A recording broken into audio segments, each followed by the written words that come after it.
스토리텔링 성경 15장 남북의 여러 왕들. 첫 번째 챕터입니다. 남왕국 유다의 제2대 왕 아비얌.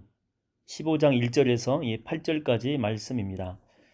북왕국 이스라엘 왕 여로보암 통치 18년째 주전 913년경인데, 이때 이제 남왕국 유다에서는 아비얌이 제2대 왕이 됩니다.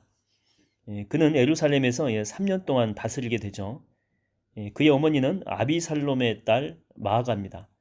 나중에 그 아비얌의 그 아들이었던 아사를 통해서 이 마아가는 폐위가 되죠. 아비얌도 아버지 르호보암처럼 조상 다윗의 마음과는 달리 하나님을 온전한 마음으로 이 또한 섬기지 않습니다. 여기서 다윗의 마음이라고 하는 게 뭐냐면 오직 하나님을 향한 일편단심이죠.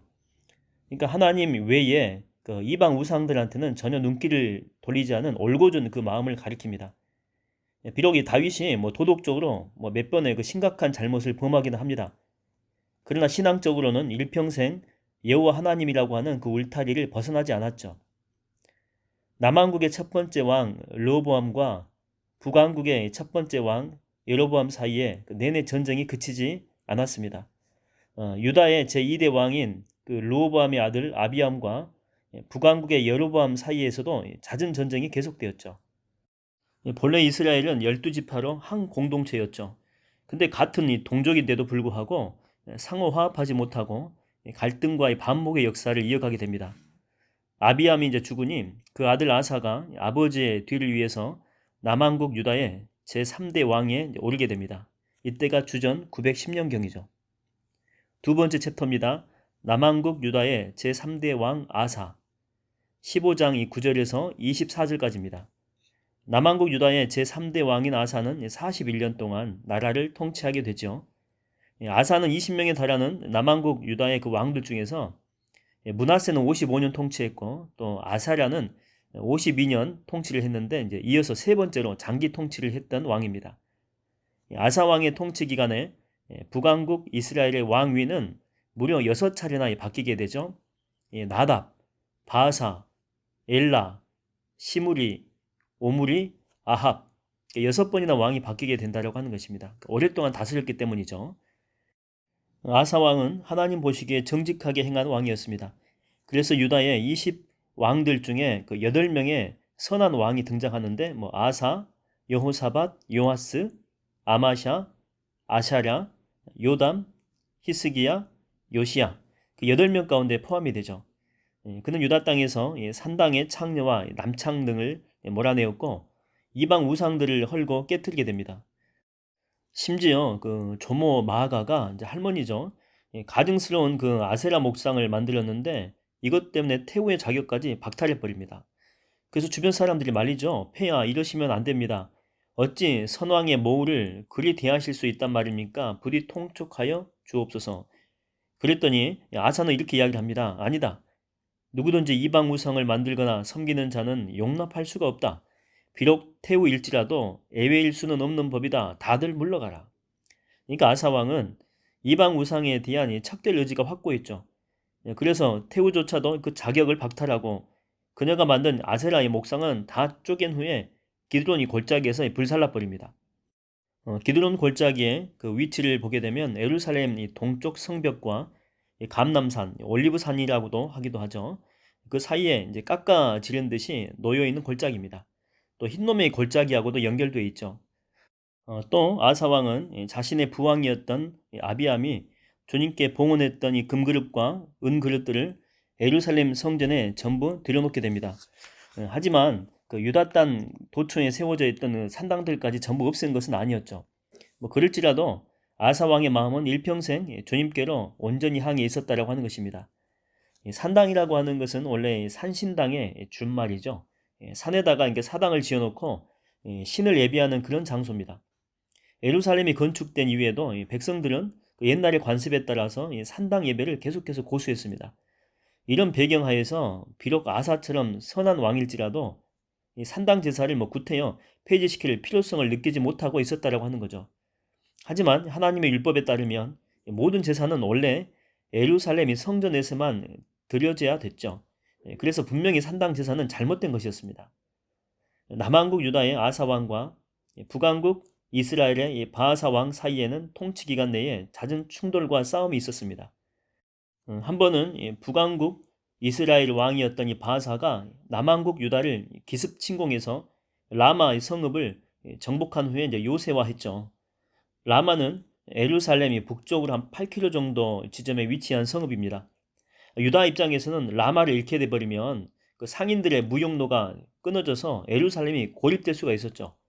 그래서 위기를 느낀 이 아사 왕은 아람의 수도 이 다마스쿠스로 급히 사절단을 보내게 됩니다. 사절단을 보낼 때 아사 왕은 성전과 이 왕궁에 남아있는 은과 금을 다 들려보내면서 아람 왕이었던 그 당시에 베나닷에게 신속한 지원을 요청하게 되죠. 아사 왕은 하나님 보시기에 정직하고 선한 왕이었지만 나라가 위기에 빠지자 다급한 나머지 주님을 의존하지 않았습니다. 그 대신에 성전과 왕궁의 모든 이 보물을 아람 왕이었던 베나닷에게 갖다 바쳐가지고 군사 동맹을 통해서 북왕국의 위협으로부터 벗어나고자 했죠. 이런 태도는 하나님을 의지하지 않고 이방의 힘을 의지한 불신앙의 행동이었습니다. 그래서 하나님께서는 선견자 하나니를 보내서 아사 왕을 책망하게 되죠. 아사 왕이 제공했던 이 많은 예물 덕분에 베나닷과의 그 동맹은 효과를 보게 됩니다. 북왕국 바하사 왕은 아람 왕 베나닷의 침공 소식을 듣고 라마의 요새에 짓던 일을 멈추게 되고 이스라엘의 도성이었던 디르사로 철수하게 됩니다. 이 아사 왕은 유다 전역에 이제 동원령을 내리게 되죠. 그래서 이스라엘 왕 바하사가 라마 요새를 건축할 때 쓰던 이 돌과 목재를 전부 이제 가져와 가지고 베냐민 땅에 있던 이 게바와 미스바 성읍에 요새를 건축하는 데 쓰게 됩니다. 남왕국 유다의 제3대 왕이었던 아사의 행적과 그가 건설했던 이 성읍 등에 대해서는 유다 왕들의 연대기에 자세히 기록되어 있습니다. 아사는 이게 노년에 발에 중한 병이 들게 되죠. 극심한 이 가려움증을 동반했던 악성 피부병이었습니다. 이 병으로 아사 왕은 결국 죽게 됩니다. 그러자 유다 백성들은 왕의 시신을 그의 조상들이 묻혀있는 다윗성의 가족 묘지에 장사하게 되죠. 아사 왕이 죽은 후에 그의 아들 여호사밧이 뒤를 위해서 남유다 왕국의 제4번째, 그러니까 4대 왕이 오르게 되죠. 실은 3년 전에 아사 왕이 병들었을 때 이미 왕위에 올라서 섭정 통치를 했지만 부왕이 죽은 후에 단독 왕이 이제는 되었다라고 하는 것입니다.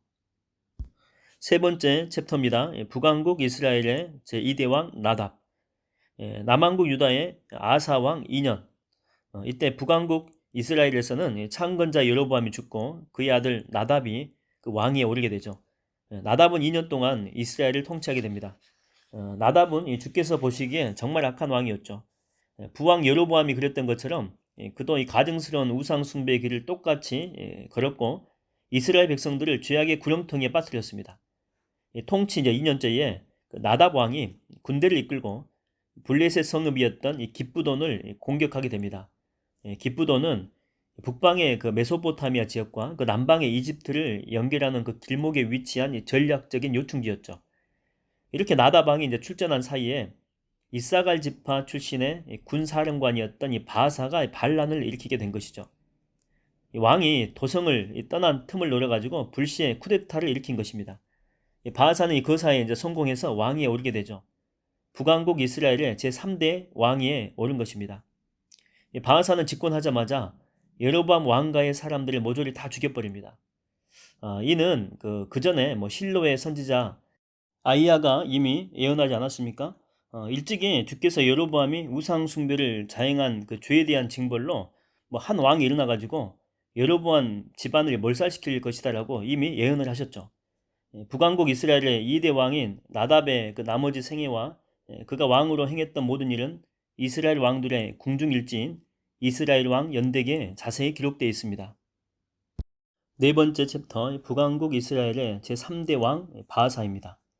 15장 33절에서 34절까지죠. 쿠데타 성공으로 북왕국 이스라엘의 제3대 왕자에 앉은 이 바하사는 그는 24년 동안 나라를 통치하게 되죠. 그는 북왕국의 창건자였던 여로보암이 걸었던 죄악의 길을 그대로 따라서 걸어갔기 때문에 주께서 보시기에 정말 악한 왕이었죠. 하지만 하나님은 그 잔혹한 성격의 소유자인 바하사를 심판의 도구로 삼죠. 그래서 하나님을 저버리고 이방 우상을 섬김으로써 북왕국의 백성들을 죄악 가운데 빠뜨렸던 그 여로보암 집안을 진멸시킵니다.